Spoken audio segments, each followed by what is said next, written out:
ఆసుపత్రిలో నిరాశ మరియు అత్యవసర భావం గాలిని నింపింది. రోగులు మరియు కుటుంబాలు అటూ ఇటూ పరిగెత్తారు, ప్రతి ఒక్కరూ వారి స్వంత పోరాటం మరియు స్థితిస్థాపకత యొక్క కథతో. గందరగోళం మధ్య రాచల్ అనే యువ వైద్యురాలు ఉద్దేశ్యపూర్వకంగా రద్దీగా ఉండే హాలుల్లో నావిగేట్ చేసింది. ఆమె తన జీవితాన్ని ఇతరులను నయం చేయడానికి అంకితం చేసింది, కాని ఆమెలో ప్రతీకారం తీర్చుకోవాలనే లోతైన కోరిక కాలిపోయింది. మాజీ సహోద్యోగి ఆమెకు అన్యాయం చేశాడు మరియు అతనికి డబ్బు చెల్లించాలని ఆమె నిశ్చయించుకుంది.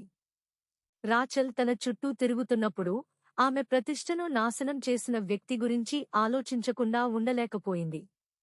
ఆమె వైద్య రంగంలో ఎదుగుతున్న స్టార్, కాని అతని మోసపూరిత చర్యలు ఆమె కెరీర్ను నిలిపివేశాయి. ఇప్పుడు ఆమె ప్రతిరోజూ అదే ఆసుపత్రిలో పనిచేస్తూ అతనిని చూసింది మరియు ఆమె కోపానికి ఆజ్యం పోసింది. అతడిని బయటపెట్టి కిందకి దింపాలని ఆలోచిస్తూ ప్రతీకారం తీర్చుకోవడం మొదలుపెట్టింది. కాని ఆమె తన ప్రణాళికను లోతుగా పరిశోధించినప్పుడు ఆమె ప్రతీకారం తీర్చుకోవాలనే కోరిక తనను తింటున్నదని ఆమె గ్రహించడం ప్రారంభించింది. ఇది ఆమె రోగులు మరియు సహోద్యోగులతో ఆమె సంబంధాలను ప్రభావితం చేసింది మరియు ఇది ఆమె స్వంత శ్రేయస్సుపై ప్రభావం చూపుతోంది. ఒకరోజు రాచల్ తన శత్రువును ఎదుర్కోవడానికి సిద్ధపడుతుండగా ఒక రోగి కుటుంబ సభ్యుల నుండి ఆమెకు ఊహించని సందర్శన వచ్చింది.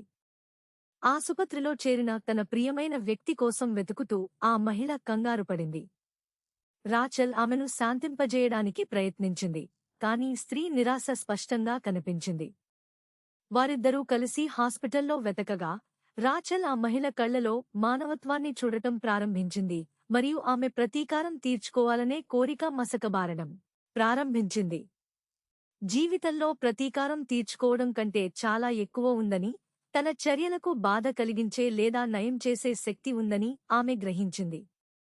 ఆపై ఆమె వదులుగా ఉన్న వైర్పై పడి ఆసుపత్రి చెత్త డబ్బాలో ముఖం నాటింది.